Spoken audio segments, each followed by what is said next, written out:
What if I told you that almost 40% of what you do every single day isn't a decision at all, but a habit? Think about it the way you brush your teeth, check your phone, or even decide when to eat. These aren't conscious choices. They're invisible patterns controlling your life. The real shock. Companies, marketers, even supermarkets know this, and they use your habits against you. In this deep dive, we're unpacking Charles Duhigg's The Power of Habit, uncovering how tiny routines shape massive success or silent self-destruction. Once you hear this, you'll never look at your daily life the same way again.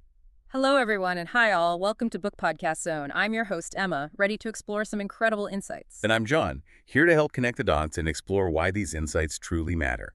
Today, we're embarking on a journey that promises to fundamentally change how you perceive your daily existence. You've shared with us your curiosity about the invisible forces shaping our lives, and, well, we've curated an incredible deep dive through Charles Duhigg's The Power of Habit. Our mission today is to give you a shortcut, basically, to being well-informed on this topic, extracting the most important nuggets of knowledge with surprising facts and hopefully just enough humor to keep you hooked. We're going beyond the surface to understand how personal, organizational, and societal habits are formed, maintained, and, most importantly, changed. So let's get right to it. We're going to kick things off with a story that is genuinely, well, it's jaw-dropping, one of those examples that makes you rethink everything. Duhigg opens his book with Eugene, a man whose memory was virtually wiped clean by a brain virus. Completely gone. He couldn't remember what he had for breakfast just an hour ago or even recognize his doctors from one day to the next. Think about that. It's a condition called viral encephalitis, and in Eugene's case, it did devastating damage to the hippocampus, which is critical for forming new explicit memories. Exactly. And yet, this same man, he could navigate his home flawlessly. He could go to the kitchen, brew a perfect pot of coffee, even take a walk around his neighborhood, confidently finding his way back home. Without any conscious recollection of the route. None at all. All without any conscious recollection of how or why he was doing it. This incredible contradiction, it immediately introduces Duhigg's core argument. Habits run deep in our brains. Specifically, he points to a primitive area called the basal ganglia and says these habits operate almost entirely on autopilot. Right, the basal ganglia. It's fascinating because this part of the brain is involved in procedural memory, motor control, learning routines, things you do without actively thinking about each step. And this mechanism isn't a glitch, it's a feature, right? It saves enormous amounts of energy, freeing up our higher-level thinking for more complex tasks. It's a remarkable biological efficiency engine. Absolutely. Our brains are incredibly energy-intensive organs. About 20% of our daily calorie intake goes just to power the brain. So automating routine tasks frees up the prefrontal cortex, that part of our brain responsible for conscious thought, planning, decision-making for truly novel challenges. And this isn't just about extreme cases like Eugene. Duhigg reveals that nearly half, almost half, of our daily actions aren't conscious decisions at all. It's a staggering number when you really let it sink in. Totally. Think about it from the specific way you brush your teeth to how you automatically reach for your phone first thing in the morning to that well-worn path you take to work without even thinking.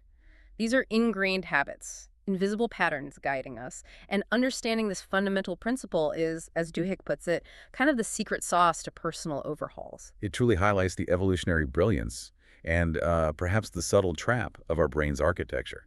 Eugene is a stark illustration of the distinction between explicit memory, which is what he lost, the what, where, when, and procedural memory, the how, which allowed him to execute these complex, learned sequences. He had no conscious recall of learning how to make coffee. Exactly. Yeah. But his basal ganglia retained the procedure.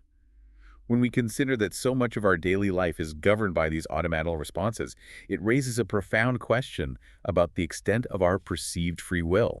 It's less about making a conscious choice every single time and more about navigating a landscape shaped by these deep neural pathways. It really makes you pause and consider how much of what we think of as us is actually just a collection of these well-worn grooves in our brain.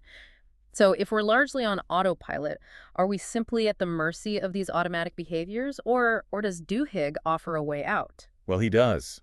He doesn't just leave us with the problem. Because he introduces a truly transformative concept here. Right. Keystone habits. These aren't just any habits, they're like game changers. Habits that, once you adopt them, trigger a cascade of other positive changes across different, seemingly unrelated areas of life. It's like finding the master switch. The leverage point. Exactly. He illustrates this with powerful examples. Imagine someone who commits to a morning run. That single habit. It often leads to a string of other positive shifts. Suddenly, they might make healthier eating choices throughout the day, experience sharper focus at work, and even enjoy improved sleep at night. This domino effect. It is. It's a spark that ignites a chain reaction, creating what Duhigg calls small wins, these little victories that gradually build into much larger transformations. Precisely. The genius of keystone habits isn't just a domino effect. Yeah. It's that you don't need to tackle all your problems at once. You don't have to overhaul your entire life in one go. Instead, you find the single leverage point that naturally pulls everything else into alignment. And looking at today's digital landscape, in 2025, we see platforms like fitness trackers, the latest Apple Watch, or even immersive apps like Peloton, leveraging these very principles. Oh, yeah, they're all about building that one core habit. They're designed specifically to help us establish a keystone habit, usually exercise. They use streaks, notifications, virtual badges as powerful cues and rewards to build that initial routine.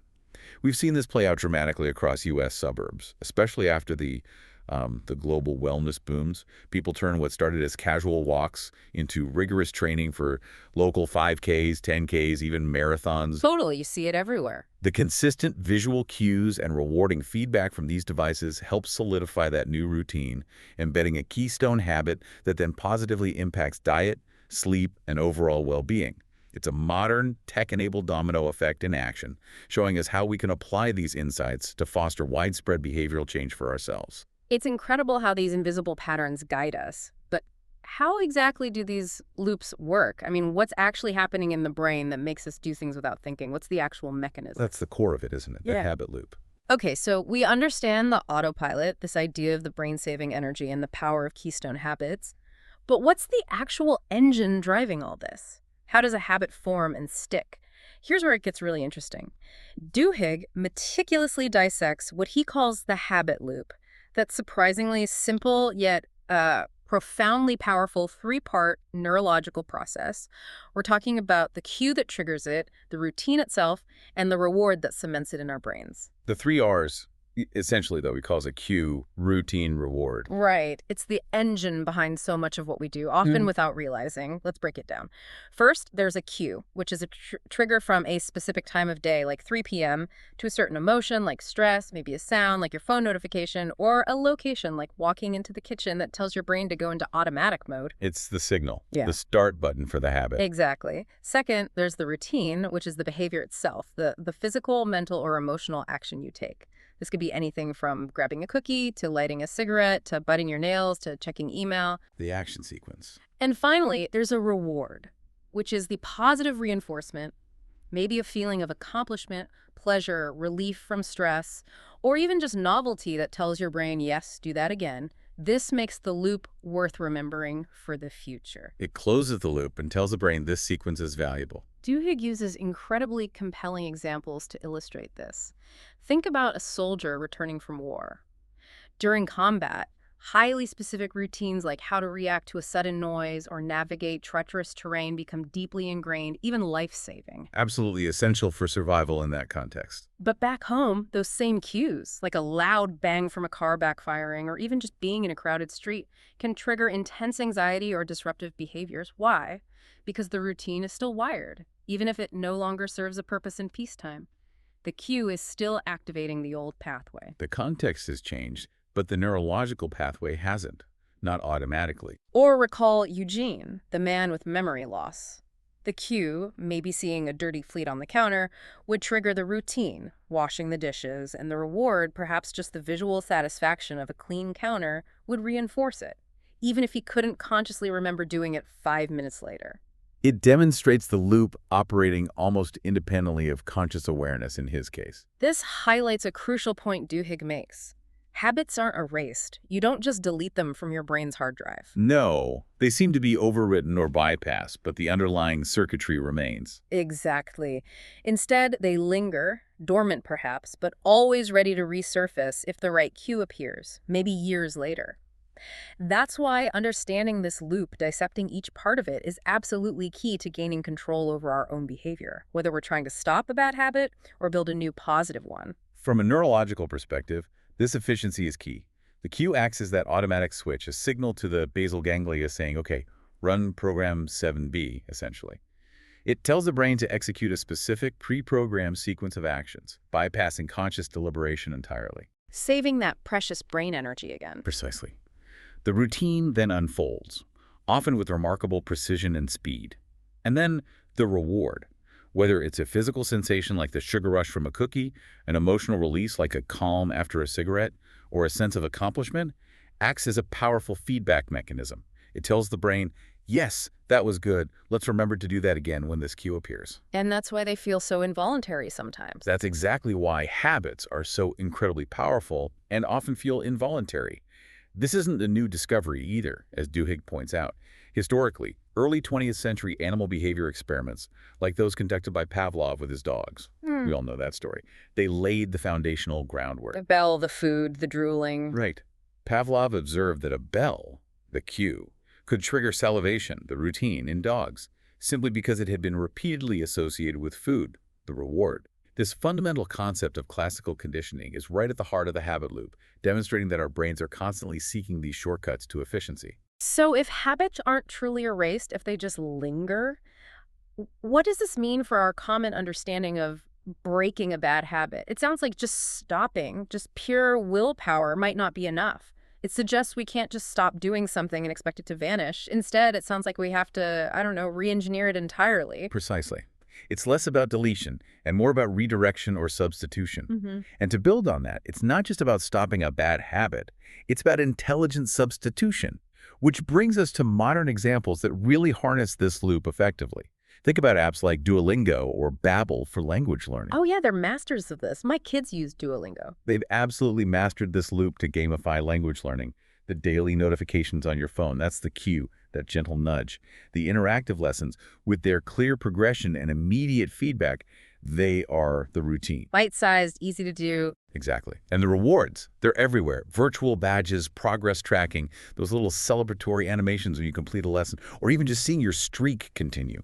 That streak is a powerful reward in itself. People hate breaking the streak. They do. This system helps millions of Americans build consistent study habits for lifelong learning. And it's particularly relevant now, right? In 2025, amid discussions around AI job shifts, potentially requiring new skills, people feel the need to learn. This makes learning accessible. Imagine a busy professional in a U.S. city like Chicago, maybe commuting on the L train. They get that Duolingo notification, spend 15 minutes practicing Spanish or French, and feel a genuine sense of accomplishment. That's the habit loop in action, making the often daunting task of learning a new language feel engaging and achievable. The habit loop is clear and incredibly powerful. But, you know, some habits just feel different. They have this almost irresistible magnetic pull. What gives them that extra power? That's where the craving comes in. It's the secret ingredient. Okay, let's talk about that. So the habit loop cue, routine reward, is the blueprint. Got it. But here's where that blueprint gets its rocket fuel. The craving. Duhigg revisits the loop, but now he introduces this crucial, often overlooked element, the deep, undeniable craving that drives the entire process forward. It's not just about the reward at the end, it's about wanting it beforehand. The anticipation is key. Exactly. He uses a powerful image from an experiment with a lab monkey, Julio. Julio's brain activity was monitored, and researchers found his brain lit up with anticipation. Not just when he got the juice reward, but actually before he got it, as soon as the cue appeared. It was the anticipation of the reward that fired up his brain. That's a huge insight. The brain starts craving the reward as soon as the cue hits. Right, that eager buzz, that almost involuntary pull towards the expected reward, that's the craving. Duhigg masterfully shows how these cravings supercharge the habit loop, turning even mundane actions into irresistible pulls. Think about Pepsodent toothpaste, which he discusses. It became a household name back in the day, not just because it cleaned teeth, lots of toothpaste did that, but because its early advertising pioneers, like Claude Hopkins, understood this craving thing. Hopkins was a genius at this. He was. They didn't just sell cleanliness, they sold the fresh tingle, that specific, almost cooling sensation after brushing. That tingle became the reward, and the anticipation of it, the craving for that feeling, hooked generations of consumers. It transformed an optional oral hygiene practice into a daily, non-negotiable ritual for millions. It created a need that wasn't really there before, biologically speaking. Exactly. It's not just about getting the reward. It's that eager buzz, the expectation that pulls you through the routine. And this is a key insight for building new habits yourself. Duhigg stresses that without identifying and cultivating a craving for the outcome, without truly designing a sense of anticipation for the reward, new routines often fizzle out. You have to make the brain want to engage in the routine before it even begins. A crucial point here, neurologically, is what's happening during a craving. It's often linked to the neurotransmitter dopamine, but not in the simplistic way many people think, like it's just the pleasure chemical. Mm. Dopamine is heavily involved in the seeking response, the motivation, the drive, rather than just the satiety or the feeling of pleasure itself.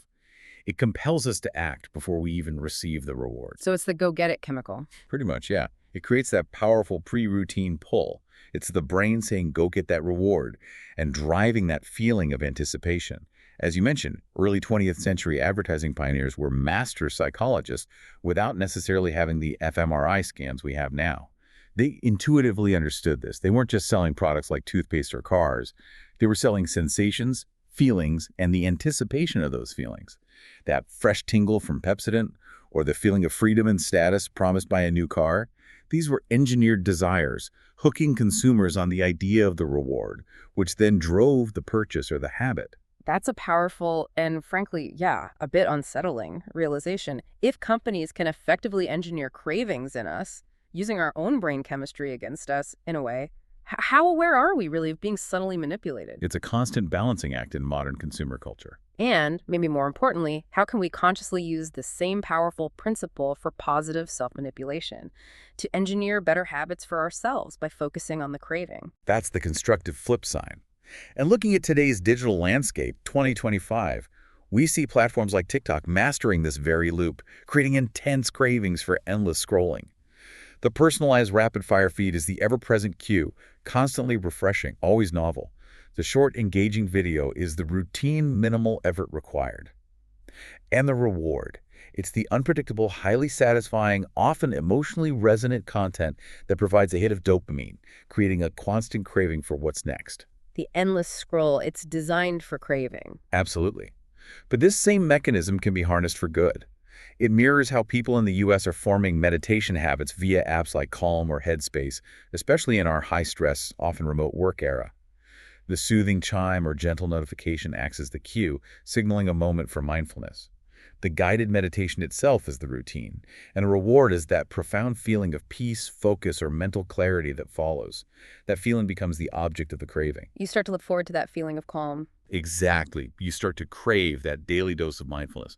So think of a college student maybe down in California caught in a TikTok loop, experiencing that rapid, unpredictable dopamine hit from passive consumption. Compare that to a tech worker up in Seattle diligently using Calm before a virtual meeting to manage stress, actively seeking that specific feeling of calm. Both are driven by cravings, engineered loops, but one is passive consumption and the other is active self-improvement using the same underlying principles. Wow. Okay, so once we truly understand these cravings, how they ignite that eager anticipation, we can use that power to rewrite our habit scripts. And that brings us to what Duhigg calls the golden rule of habit change. This feels like where the real power lies. It's the practical application of everything we've just discussed. So, if cravings are the engine, what's the steering wheel? How do we actually take control and redirect these powerful forces? This brings us to Charles Duhigg's golden rule of habit change, which is perhaps the most actionable and, honestly, thrilling insight in the entire book. The rule is deceptively simple, but incredibly powerful. The most effective way to change an existing habit isn't to try and eradicate it. Remember, habits don't really disappear, they just lay dormant, waiting for the cue. You can't just delete the file, so to speak. Right. Instead, the golden rule says you keep the original cue and the original reward the same, but crucially, you change the routine, you swap out the behavior. Same trigger, same payoff, different action in the middle. Exactly. Duhigg shares thrilling tales that demonstrate this principle in action. Imagine athletes who, faced with the cue of intense pressure or a specific game situation, don't try to eliminate their existing reaction entirely. That's often impossible under pressure. Instead, they work meticulously in practice to refine their routine, swapping out an impulsive, less effective action for a deliberate, highly skilled one, all while still seeking the reward of success or avoiding failure. They're reprogramming the middle part of the loop. Or consider the powerful stories of recovering addicts, which Duhigg explores through organizations like Alcoholics Anonymous. The cue, perhaps stress, loneliness, or a particular social setting, and the craving for the reward relief, escape, a sense of belonging, might persist, sometimes for years. But the golden rule shows how they can replace destructive urges like drinking with positive outlets, maybe calling a sponsor, attending a meeting, engaging in prayer or meditation, or finding a healthy coping mechanism. The underlying craving for that emotional reward is still there, but the path to satisfying it has been deliberately rerouted. Finding a healthier routine to deliver a similar or even better reward. And Duhigg powerfully emphasizes that belief fuels lasting change. This isn't just about willpower in the moment. It's about a deep-seated conviction that change is actually possible for you. Belief is the bedrock. Without it, the new routine often falters under stress. Totally. And this belief is especially potent when bolstered by group support. To weather the tough times, to push through moments of doubt and temptation, having a community or a support system that reinforces new routines and strengthens that belief is absolutely critical. It turns skeptics into success stories because they are not just trying to change a routine in isolation, they are building a collective belief in a new identity, a new way of being. You've hit on a crucial distinction there. Duhigg argues it's nearly impossible to truly eradicate a habit, because those neurological pathways for the cue and the reward remain wired. They're efficient shortcuts the brain likes. So it's not about stopping cold turkey, which often fails. It's about intelligent substitution. The underlying neural architecture for the cue, I feel stressed, and the desired reward, I need relief, stays in place. But the response to the routine is what's consciously altered. Instead of smoking, I'll go for a walk. This makes self-transformation far more achievable and sustainable than just trying to suppress the urge. It feels less like fighting yourself and more like redirecting yourself. Exactly. And this concept of belief in community is absolutely critical, as you said. Historically, support groups like Alcoholics Anonymous, AA, founded back in the mid-20th century, masterfully harnessed this community aspect long before the neuroscience was fully understood. AA members don't just share their experiences, they create a powerful system of accountability through sponsorship and meetings. And crucially, they foster a shared belief in the process of recovery, often involving belief in a higher power, but fundamentally belief that change is possible. This collective faith helps individuals replace destructive urges with positive outlets, like fellowship, service, and spiritual growth. The group's belief system strengthens individual conviction, making it far easier to adhere to new routines and navigate the inevitable slip-ups or moments of doubt.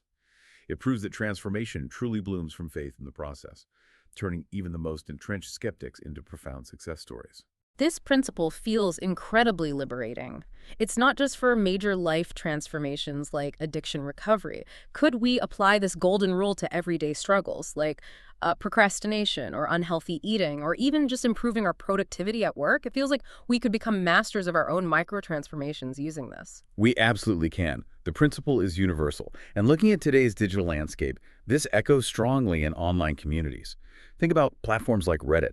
They host incredibly vibrant subreddits. You mentioned some examples earlier, like Agent Disciplined or Deciding to Be Better, where users across the U.S. and globally share their habit hacking wins and offer mutual support. People share very practical tips there. They do. Take a common scenario. Someone wants to replace a late-night gaming session, the old routine. The cue might be boredom or stress after work, and the reward they're seeking is probably escapism or just winding down. Users in these communities might share strategies for swapping that gaming routine with reading, perhaps using apps that block distracting websites. The new routine. This still satisfies the craving for escapism or mental decompression, but in a more productive or restful way. Same cue, same reward category, different routine. Exactly. This surge in mental health focus, especially after the challenges of the early 2020s in the U.S., has made these online communities vital spaces for collective habit transformation. Imagine a gamer in Texas feeling that familiar pull of late-night gaming. They find a community online that helps them identify the cue, feeling restless after dinner, and the reward, needing to mentally switch off. Then collectively, supported by others sharing their own struggles and successes, they shift their evening routine towards maybe listening to a podcast or learning an instrument guided by shared experiences and encouragement. It's the golden rule amplified by digital community. That's really powerful. This individual transformation, using the golden rule and maybe finding support, gives us genuine agency over our own lives. But what happens when these habit principles scale up? What about entire organizations? Can companies change their habits too? That's the next layer Duhigg peels back, and it's just as fascinating. Right, let's dive into that. Here's where Charles Duhigg really broadens our perspective, moving from individual habits to the habits of entire organizations. And he starts with a really captivating story. Paul O'Neill.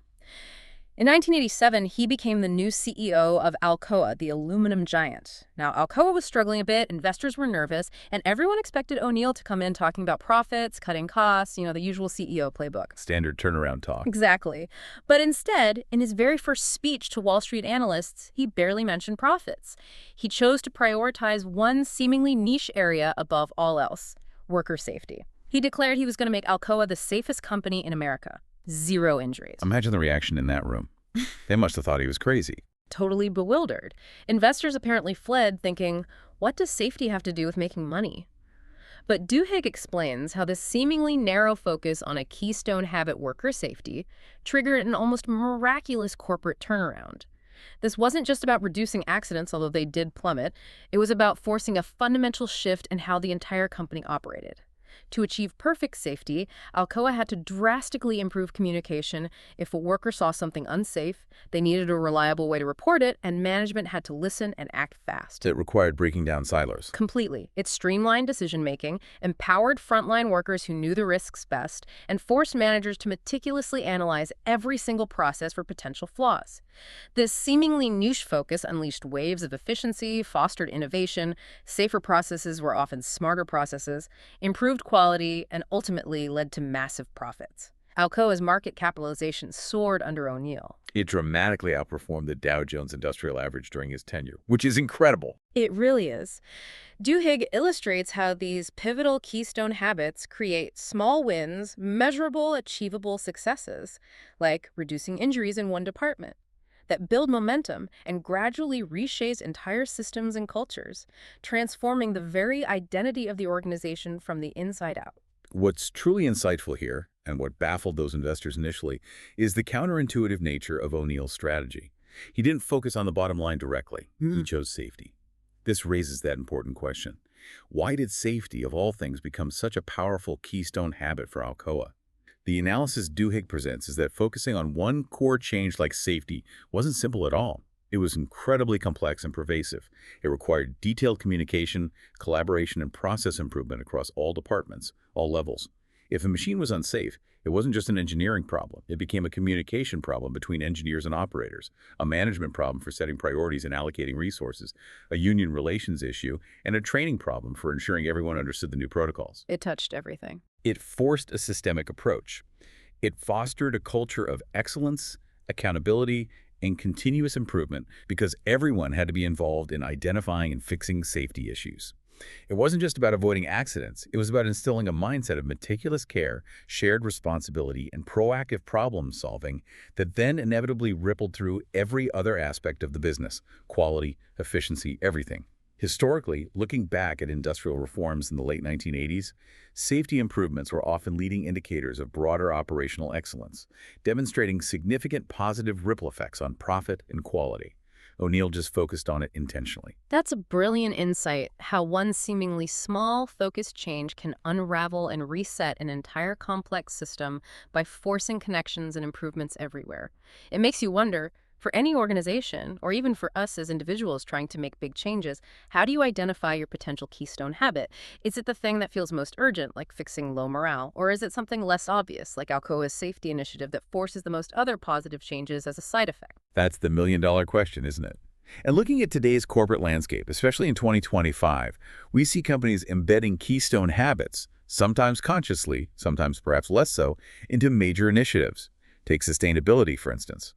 Companies like Tesla, known for pushing boundaries, might implement rigorous waste reduction programs on their factory floors in Fremont, California. Or they might demand ethical sourcing and transparent supply chains from their vast network of suppliers. Which sounds like specific policies, right? On the surface, yes, they seem like specific eco-friendly policies. But these actions, when consistently enforced and measured, function as keystone habits. They force innovation in production methods. How do we make this with less waste? Improve logistical efficiency, enhance brand reputation, and foster a company-wide commitment to environmental stewardship that attracts talent and investment. It changes how people think and operate across the board. Similarly, think about employee wellness programs at major U.S. tech firms like Google or Microsoft. They offer gyms, healthy food, mindfulness resources. While seemingly about individual health, these often function as keystone habits for the organization. By encouraging physical activity, mental health breaks, or healthy eating, these programs tend to boost overall productivity, reduce absenteeism and burnout, and foster a more engaged, innovative, and collaborative workforce. We've seen this documented in recent reports, looking at how EV giants are adapting to green energy shifts, or how major tech companies are prioritizing employee well-being across the country, especially with hybrid work models. These seemingly soft initiatives often create profound ripple effects on the entire corporate culture and, ultimately, the bottom line.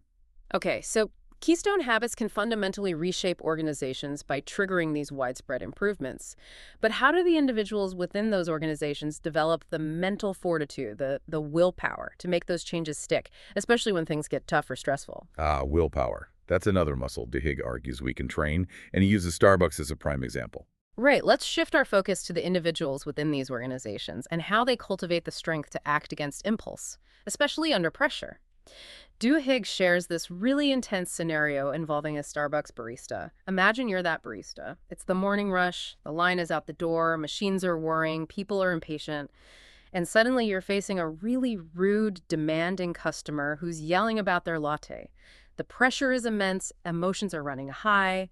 How do they manage to stay calm, follow company protocol, maybe even turn the situation around and deliver excellent service under that kind of stress? It seems almost superhuman sometimes, doesn't it? It does. But Duhigg reveals that this isn't about hiring people with innate mystical self-control. It's about willpower, and crucially, he argues that willpower, much like a muscle, strengthens through practice, and importantly, a sense of autonomy or control. Starbucks, through its extensive training programs, doesn't just teach employees how to make a venti caramel macchiato. It teaches them how to develop willpower as a trainable habit. They explicitly train for emotional regulation and difficult customer interactions. Exactly. They give employees a sense of control over their work environment, procedures for handling things, empowerment to make decisions like offering a recovery certificate, and they equip them with pre-planned responses to common stressful situations. They use frameworks like the latte method: listen, acknowledge, take action, thank, explain. It provides a script, a routine for a difficult situation. Right. It's about empowering employees to turn potentially chaotic, high-pressure scenarios into triumphs through structured, pre-planned responses. This development of willpower, Duhigg argues, doesn't just stay at work. It's a keystone habit in itself. It's a muscle that, once strengthened in one context, can spill over to transform various aspects of one's personal life. The ability to resist temptation or delay gratification or manage emotions effectively in one area often translates to greater self-control in others. That's a crucial point. Willpower isn't just about gritting your teeth and raw self-denial in the moment. It's often deeply rooted in foresight and preparation. Starbucks' rigorous training program, as you mentioned, involves anticipating difficult situations, what psychologists call implementation intentions, or what Duhigg simplifies as if-then planning. It's essentially a mental pre-mortem for common problems. If a customer starts yelling, then I will take a deep breath, listen fully, acknowledge their frustration using phrase X, and offer solution Y. So you're not improvising under fire. Precisely. This kind of structured planning for tough spots makes self-control feel much more second nature. It dramatically reduces the cognitive load in moments of stress. When an unexpected challenge arises, the brain doesn't have to scramble for a solution while also managing intense emotions. It simply executes the pre-programmed, desirable response. This concept, as Duhigg notes, is well-rooted in psychological research, going back to influential 1990 studies on delayed gratification, most famously Walter Mischel's marshmallow test.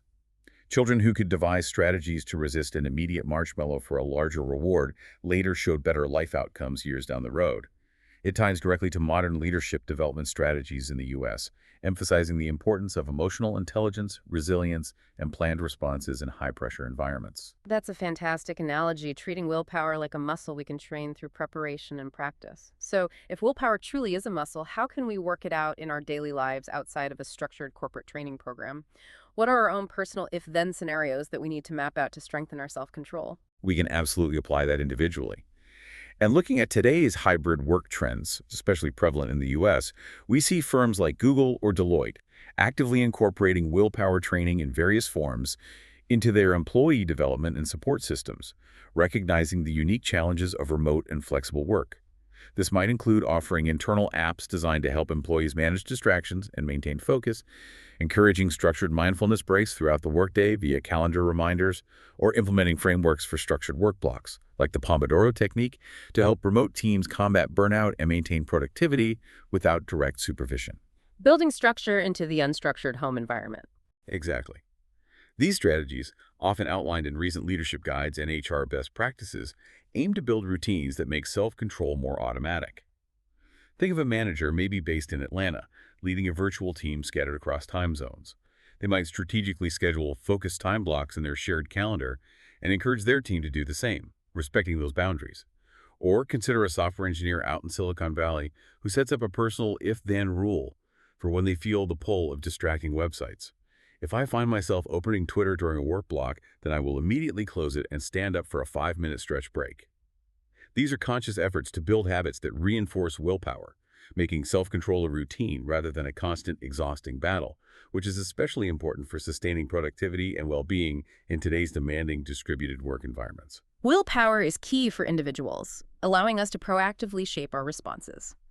But what about when entire organizational habits, those unspoken rules and routines, are suddenly thrown into complete disarray? That's where crisis, paradoxically, can be a surprising, if often painful, catalyst for change. Crisis forces a reckoning that complacency often avoids. Right. Let's build some suspense around this next idea, because it often takes a catastrophic event, unfortunately, and to force true, deep organizational change. Duhigg masterfully sets a scene. A subway station, specifically the King's Cross station in London in 1987, engulfed in flames. It was a horrific tragedy. But the investigation afterwards revealed something deeper than just the immediate cause of the fire. It uncovered deadly departmental rifts. Different parts of the London Underground organization weren't communicating effectively. It found ignored safety warnings, procedures that weren't followed, and entrenched inefficient routines that everyone knew were flawed, but nobody had the power or inclination to fix. These underlying organizational habits contributed significantly to the disaster. The fire exposed the systemic rot. Exactly. This scenario isn't just about the fire itself. It's about what it reveals, about the deep-seated, often invisible habits of the organization. Duhigg explores how emergencies, whether they are accidental disasters like King's Cross or sometimes even intentionally created challenges by savvy leaders, often shatter old truces. They break the fragile peace that allows inefficient routines to persist simply because changing them is too politically difficult or uncomfortable. They exposed the routines that everyone tacitly accepted, but no one dared to challenge. And crucially, they force leaders or create the opportunity for leaders to forge new organizational habits, Oh. often literally from the ashes of the old. Habits within organizations, Duhigg explains, are often these unspoken agreements. They are the routines, the power structures, the ways of communicating, the decision-making processes that keep companies humming along, often below the level of conscious thought. They're the organizational culture in action. The way things are done around here. Precisely. But when these agreements are imbalanced, when they protect comfortable but flawed routines, or when they prevent necessary information from flowing, they can lead to disaster, as in the subway fire example. A crisis, however, rips apart those unspoken agreements. It creates an urgent, undeniable need and, importantly, an openness to drastic change that wasn't there before. What's truly insightful here is that crisis, while undeniably destructive and tragic in cases like King's Cross, also presents a unique and often necessary window of opportunity for fundamental change. It acts as a powerful disruptor, effectively breaking the inertia of long-established, often inefficient routines. In times of calm, people and organizations tend to resist drastic change. We prefer the comfort of the familiar, even if it's suboptimal. If it ain't broke, don't fix it, right? But a crisis creates an urgent mandate for action, making people much more open, sometimes even desperate for new solutions they might have fiercely resisted previously. Survival mode kicks in. Exactly. This gives leaders a critical, though often challenging opportunity to realign power structures, redefine priorities, change reporting lines, and instill more resilient, effective routines. The 1987 King's Cross fire in London, which Duhigg references extensively, is such a stark historical example.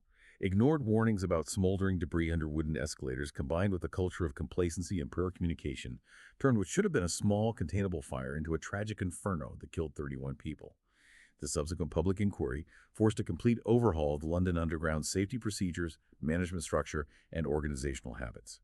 It vividly demonstrates the immense cost of entrenched flawed habits and how crisis can, and sometimes must, force change. This raises a really important question, maybe a slightly provocative one.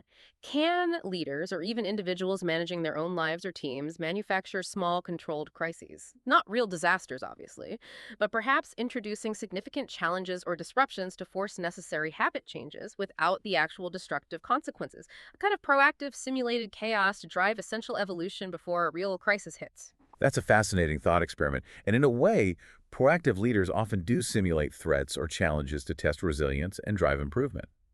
Think about things like fire drills, cybersecurity penetration testing, or even just setting stretch goals that force teams out of their comfort zones. Looking at today's digital landscape, a very real and recurring crisis is the cyber attack. Consider the post-cyber attack recoveries at major U.S. firms, maybe like Microsoft after a major vulnerability is exploited, or large financial institutions like J.P. Morgan Chase dealing with constant threats. These incidents, while potentially devastating in the moment, often become powerful catalysts for leaders to embed new, far more stringent cybersecurity habits across the entire organization. Things people might have resisted before the attack. Absolutely. Suddenly, mandatory multi-factor authentication for every employee, which might have seemed inconvenient before, becomes non-negotiable. Regular mandatory phishing simulation drills to test vigilance become standard practice. Immediate clear reporting protocols for any suspicious activity get ingrained. These aren't just IT policies written down somewhere. They become new organizational habits, reinforced constantly because the crisis is ongoing and the stakes are so high. These real-world digital threats have undeniably strengthened global operations by forcing habit changes from everyday employees, perhaps in Seattle, using their laptops, all the way to dedicated IT security teams in New York, simply because everyone recognizes the immense and evolving threat in an increasingly AI-threatened digital landscape. The cost of inaction is so high that the potential crisis becomes an internal driver for a new, more secure way of working a proactively addressed threat. So, organizations respond to crises, real or simulated, by shaping habits. But what if they're actively trying to shape your habits, as a consumer, long before any crisis hits, in ways you might not even realize? This next part feels a bit like science fiction, but it's very real. Welcome to the world of predictive analytics. Right. Here's where we dive into an almost eerie side of habit formation, one where companies don't just react to your habits, but actively predict and even manipulate them. Duhigg pulls back the curtain on the world of data-driven habit manipulation, a place where stores, with the help of sophisticated algorithms, are essentially spying on your shopping habits to predict significant life changes. The classic, almost infamous example, which he details extensively, is Target. They developed algorithms so sophisticated that they could predict with alarming accuracy if a customer was pregnant, often before that person had even told their family. Based purely on subtle shifts in purchasing patterns. Exactly. They noticed pregnant women suddenly started buying larger quantities of unscented lotion around their second trimester. Then maybe specific supplements like magnesium or calcium. Combine that with purchases of cotton balls, maybe some hand sanitizer, and the algorithm could assign a pregnancy prediction score.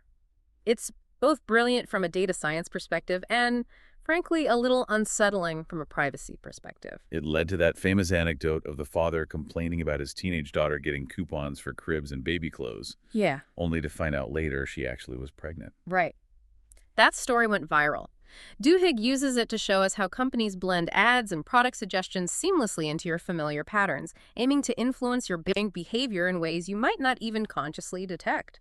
They understand that our lives are often a series of routines, and once those routines are established, we tend to stick to them. Inertia is powerful. But crucially, certain life events like moving to a new city, getting a new job, getting married, or especially having a baby open up what Duhigg calls habs windows. Moments of flux. Exactly. These are periods where our established routines are disrupted, where our old patterns no longer quite fit the new circumstances.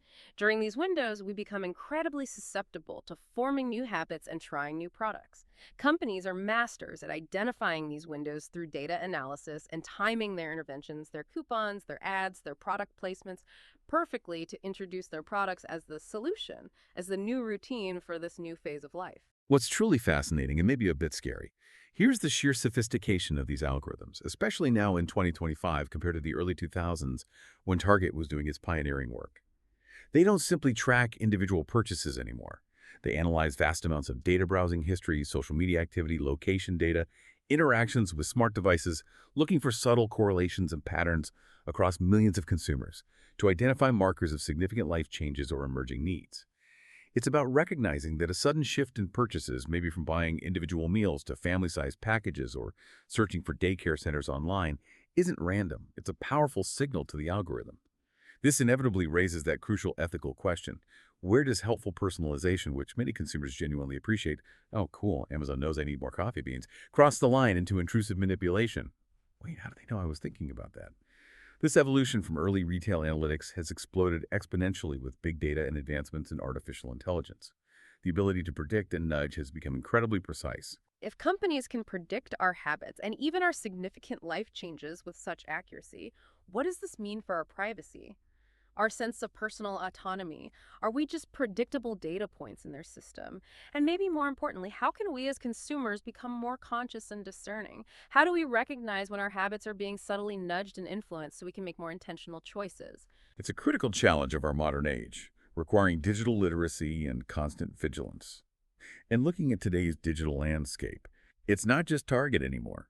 Amazon's AI, Walmart's advanced online recommendation engines, even streaming services predicting what you want to watch next. They are all constantly anticipating our needs and preferences with hyper-personalized nudges. They might suggest eco-friendly cleaning products during a week when environmental news is trending, knowing your past purchasing habits indicate an interest in conscious consumption.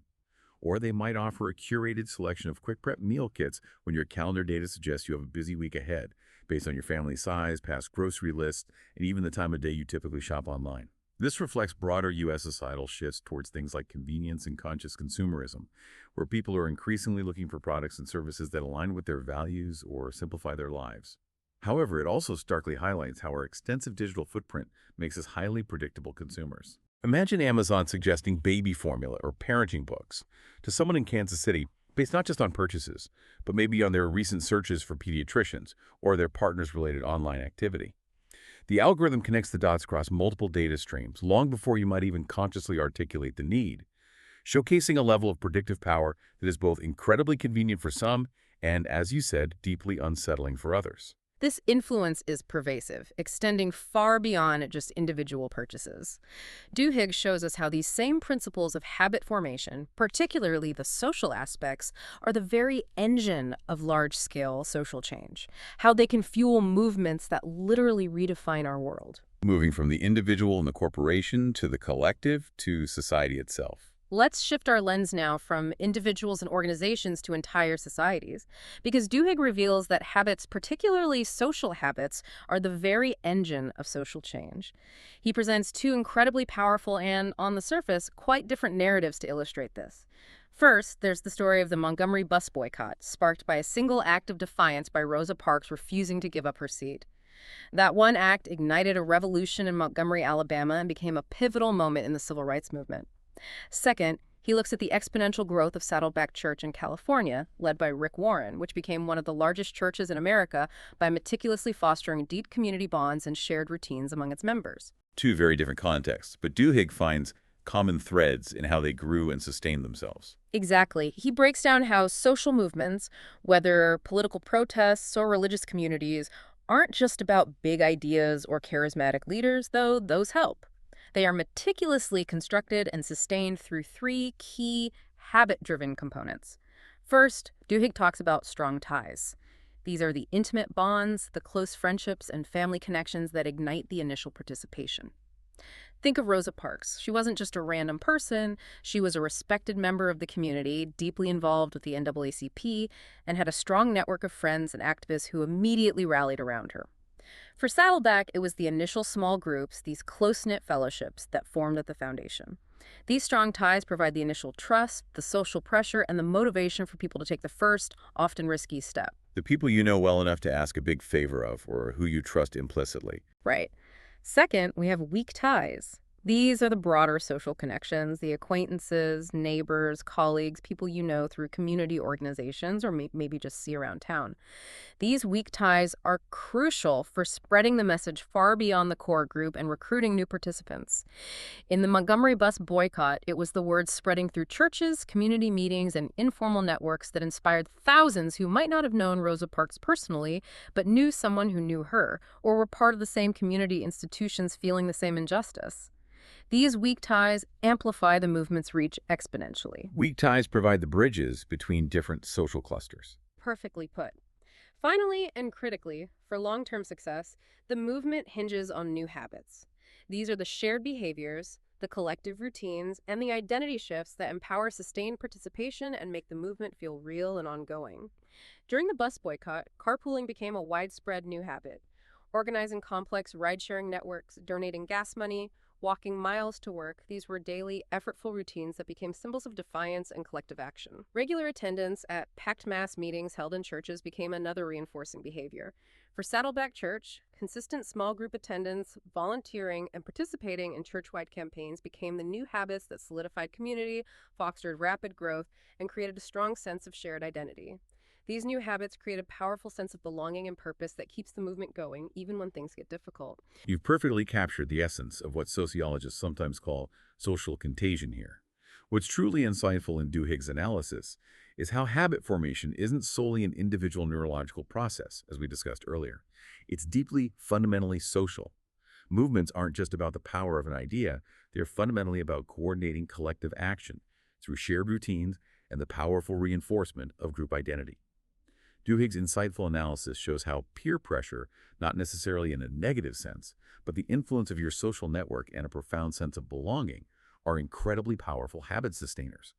When a new behavior, like boycotting the buses or attending a small group, becomes the norm within your social circle, it exerts a subtle but strong pull on others to conform, to participate, to belong. This fosters a virtuous cycle of participation and reinforces the new collective identity.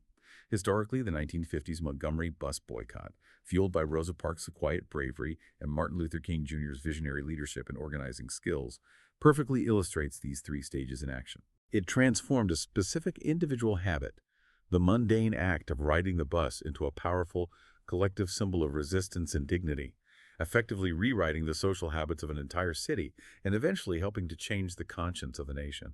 It's incredible to see how these seemingly abstract concepts, strong ties, weak ties, new habits play out in such monumental historical events, driving real, tangible change. It makes you wonder, though, in our increasingly digital world, especially here in 2025, how are these strong and weak ties changing? We connect with more people than ever online, but are those connections different? And what does that mean for how social movements form and sustain themselves today, given how quickly information and misinformation can spread, perhaps without the same depth of personal connection or shared physical space? It's a fundamental shift and a really important question social scientists are still grappling with. Looking at today's digital landscape, we see modern activism, like the climate strikes inspired by Fridays for Future, or the waves of mobilization related to the Black Lives Matter movement, masterfully using social media platforms like Instagram, TikTok, X, formerly Twitter, to create and leverage weak ties for massive, rapid reach. A single viral video or a powerful hashtag can spread a message to millions almost instantaneously, mobilizing youth and communities in ongoing environmental and social justice fights across U.S. cities like Washington, D.C., Los Angeles, New York, and countless others. The shared hashtags, hashtag climate strike, hashtag BLM, the online petitions, the coordinated days of action or online campaigns become new kinds of collective habits. These are often reinforced by a strong group identity that forms both online through shared symbols and language, and offline during protests or events. While the initial sparks might still come from strong local ties or personal experiences, the digital weak ties accelerate the spread dramatically and help sustain engagement over long periods by keeping the issue visible and providing constant calls to action. It makes these modern movements incredibly agile, decentralized, and pervasive in ways that were impossible before the internet. The nature of the ties might be different, but their function in spreading movements remains crucial. So, societies are shaped by habits, demonstrating this profound collective power, whether offline like Montgomery or amplified online today. But all of this individual habits, organizational habits, societal habits, leads us back to a deeply personal and potentially uncomfortable question about responsibility and control. Hmm. If our habits are so ingrained, so automatic, so influenced by our environment and social circles, are we truly accountable for our actions? The free will question. It's the philosophical deep end of habit. Right. Here's where Duhigg really tackles the complex ethical and philosophical questions simmering beneath the surface of habit science. If our actions are so deeply wired into our brains, if nearly half of what we do every day is effectively on autopilot, are we truly responsible when those habits lead to negative consequences? He presents compelling, almost unsettling cases that really blur the line between conscious choice and automatic behavior. Think of a compulsive gambler's devastating downfall. The thrill of the win, or perhaps even just the ritual of placing the bet, becomes an uncontrollable loop, driving them to ruin despite clearly understanding the negative consequences for their family, finances, and future. Is that a choice in the same way deciding what to eat for lunch is? Or the addiction cycle where the craving feels overwhelming. Exactly. Or consider the chilling legal cases involving sleepwalking.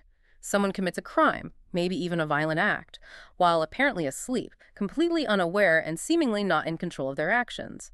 These extreme examples highlight the murky territory of personal agency when deeply ingrained habits or even unconscious states take over. However, Duhigg doesn't leave us adrift in a sea of determinism. He dives into the brain science, yes, showing the mechanisms, but ultimately he lands on the argument that awareness is the key. While habits are incredibly powerful and often operate automatically, the moment we become aware of the habit loop, that specific personal interplay of cue, routine, and reward operating within us, we gain the power to intervene. The act of recognition itself is an assertion of consciousness. Precisely. That flash of recognition, that conscious identification of the triggers. I always reach for my phone when I feel bored and the cravings. What I really want is just a quick distraction. Gives us the agency to choose to deploy the golden rule, to rewrite those habits. It affirms personal responsibility, not by denying the power of habits, but by highlighting our ability to become conscious of them and therefore change them. It's not about being helpless prisoners of our past routines, but empowered architects of our future ones once we simply acknowledge the underlying mechanisms and decide to act. This really pushes back against the idea that neuroscience, by revealing the automatic nature of habits, somehow absolves us of responsibility. Duhigg navigates this carefully. He acknowledges the neurological underpinnings of habit formation, the efficiency of the basal ganglia, the power of dopamine, but he balances it with the distinctly human capacity for conscious choice and self-awareness, primarily seated in the prefrontal cortex. The very act of identifying your habit loop, of observing your own cues, routines, and rewards, maybe even writing them down as Duhigg suggests, is itself an act of free will. It's a crucial step in taking control, in shifting from being a passive participant in your habits to becoming an active designer of them. This is a question society has grappled with legally for a long time, too. Consider the legal defense of automatism that emerged in the 20th century and continues to be debated. That's when a person's body performs complex actions without any conscious thought or control, perhaps due to a neurological condition, sleepwalking, or extreme intoxication. Defendants in these rare cases argue they were not consciously in charge of their actions. These cases highlight society's ongoing struggle with this very question. At what point is a behavior so automatic that conscious intent, and therefore moral or legal responsibility, is absent? Duhigg's work provides a helpful framework for understanding that even for deeply ingrained habits that feel automatic, the potential for awareness creates a pathway back to agency and responsibility. That distinction between automaticity and the potential for conscious awareness is so crucial. It keeps us from falling into a purely deterministic view, but it does make you wonder. Looking ahead, as neurotechnology continues its rapid advance, will we eventually have even more direct ways to edit our habits? I mean, bypassing the conscious effort of the golden rule. What are the implications for personal freedom and societal norms if we could, in theory, simply reprogram our brains to adopt healthy habits or shed addictive ones with some kind of technological intervention? It's a fascinating and ethically complex frontier that science fiction has explored for decades, but it's rapidly entering the realm of possibility. Looking at today's technological landscape, here in 2025, we have emerging neurotech, like early-stage brain-computer interfaces, BCIs, from companies like Neuralink, those still largely experimental and focused on medical applications, not yet available for general public habit change. But we also have more accessible technologies, like advanced biofeedback apps and devices available right now in the US. People are already using biofeedback, for example, to gain real-time insight into their physiological responses, heart rate variability, skin conductance, even basic EEG brainwave patterns to help them consciously tweak habits for better focus, anxiety reduction, or improved sleep hygiene. Using data to become more aware of the internal state, the cue. Exactly. These tools enhance that awareness Duhigg talks about. This highlights an evolving understanding of personal agency in a tech-driven society, where the tools to consciously observe and influence our brain's automatic processes are becoming more sophisticated and accessible. Individuals, particularly in tech hubs like Silicon Valley, are at the forefront of exploring these tools to actively shape their internal landscapes, from optimizing work habits to enhancing emotional regulation. The very act of engaging with these tools to understand and modify behavior reinforces Duhigg's central point. Awareness, coupled with the right strategies, whether behavioral like the Golden Rule or technologically assisted, empowers choice and responsibility. The future might involve more direct interventions, raising huge ethical questions, but for now, technology is primarily enhancing our ability to apply the principles Duhigg outlines. This deep dive into habits has been truly profound, taking us from the inner workings of a single brain like Eugene's to the culture of giant corporations, the dynamics of social movements, and even these big questions about free will and technology. Now let's bring it all back home. Let's make it practical for everyone listening. Duhigg doesn't just leave us with fascinating theories and stories. He wraps up the book with a really practical, actionable toolkit, like a user manual, or as I said earlier, a treasure map for habit hackers. A step-by-step guide to applying these ideas. Exactly. He offers clear, iterative steps you can apply right now to start understanding and changing your own habits using everything we've discussed. Let's walk through Duhigg's 4 key steps for actually using these ideas. First, identify the routine. This sounds obvious, but it's the crucial first step. What is the specific behavior you want to change? Is it hitting the snooze button 5 times every morning? Is it mindlessly checking your phone every 10 minutes? Is it grabbing that sugary snack from the vending machine every afternoon? Be precise. Don't just say, I want to be healthier. Say, I want to stop eating cookies at 3 p.m. What exactly are you doing? Getting really clear on the target behavior. Second, experiment with rewards. This is often the most insightful and maybe surprising part. What craving is truly driving this routine? It might not be what you immediately think. If you have that habit of grabbing a cookie every afternoon at 3 p.m., is it truly the taste of the cookie you crave? Or is the real reward a brief distraction from a boring task, a burst of sugar energy because you're hitting a slump, a chance to socialize with colleagues near the vending machine, a way to mark the transition towards the end of the workday? Duhigg suggests actively experimenting for a few days. When the 3 p.m. urge hits instead of the cookie, try a different potential reward. Maybe take a brisk 5-minute walk outside, try drinking a large glass of water or a cup of tea, go chat with a friendly coworker for a few minutes, eat an apple. Observe which alternative reward actually satisfies that underlying craving or comes closest. This experimentation helps you pinpoint the real motivation behind the habit. You're isolating the variable of the reward to understand the true driver. What does this routine do for you? Third, pinpoint the cue.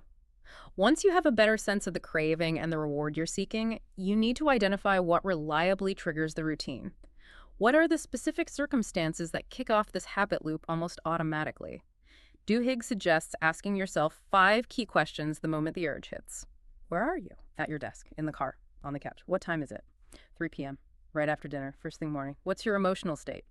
Bored, stressed, tired, happy. Who else is around? Alone, with coworkers, with family.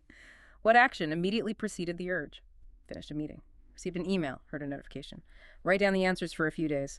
Often a consistent pattern will emerge, revealing the cue, which might be more specific than you realize. It might not just be stress, but stress caused by this specific type of email. The cue is often subtle, hidden in the context until you consciously look for it. Fourth, and finally, plan a new routine, the swap. This is where Duhigg's golden rule comes directly into play.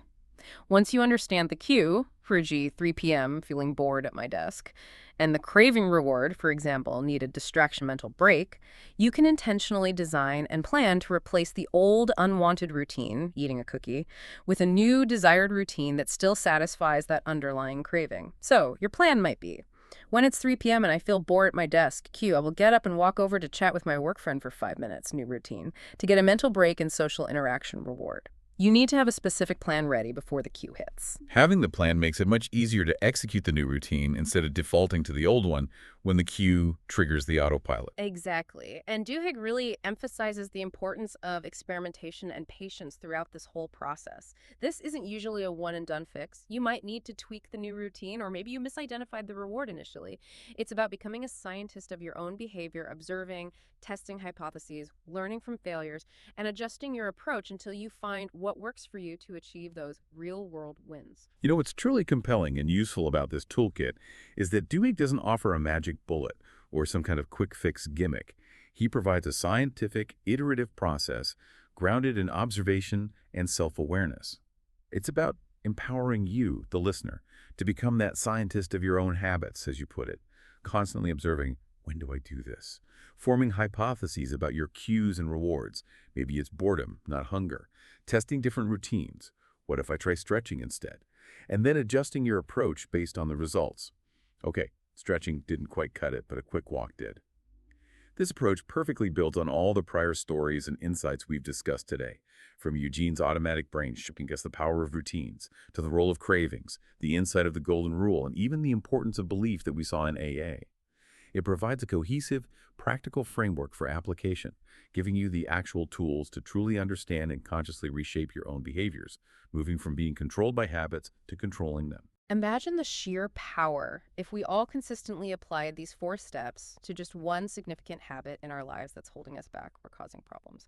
What kind of collective change, what kind of societal ripple effects could that spark if millions of people started consciously redesigning their routines? It's a powerful thought, isn't it? The cumulative effect could be immense. And looking at today's digital landscape, especially in 2025, we see how technology is starting to align with and facilitate this process. Tools like AI-powered habit coaching apps you mentioned fabulous earlier, others like Habitica or Streaks exist too, or even customized routines you can program into smart home devices like Amazon Alexa or Google Home are directly echoing Duhigg's toolkit. They help personalize plans for users tackling diverse goals, from improving fitness to living more sustainably.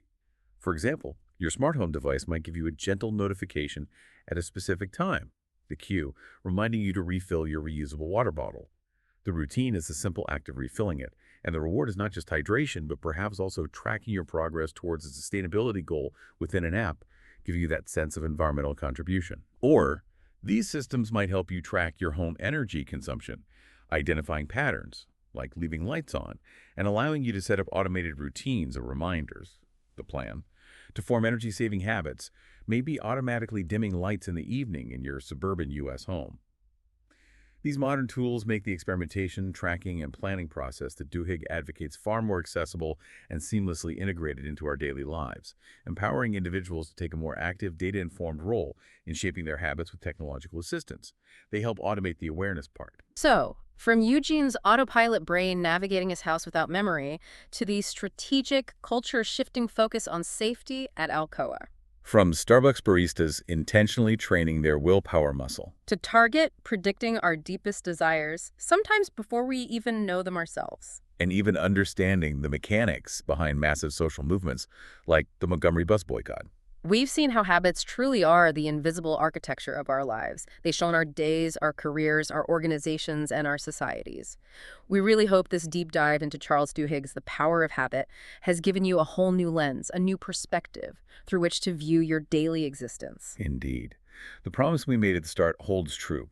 Once you understand this, you'll likely never look at your daily life the same way again. Because now you have the knowledge, the concepts, and crucially, the framework, that 4-step process, to understand and, most importantly, to change your habits. This knowledge empowers you to move from being passively guided by these ingrained patterns to actively, consciously designing them. As we wrap up today, we want to leave you with a final thought, something to mull over.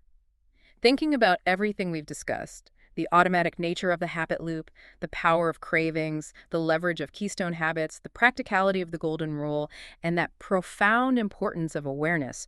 What one habit in your life right now could you identify that you'd like to change? Just one. And knowing the power of awareness and the golden rule, what small, intentional shift, what different routine could you begin to plan today? How might changing just that one habit ripple through the rest of your life, making the unconscious conscious and ultimately giving you greater agency over your own future? Thank you so much for joining us on this deep dive. We've genuinely loved exploring these fascinating and practical insights with you. Until next time, I'm Emma. And I'm John. Stay curious.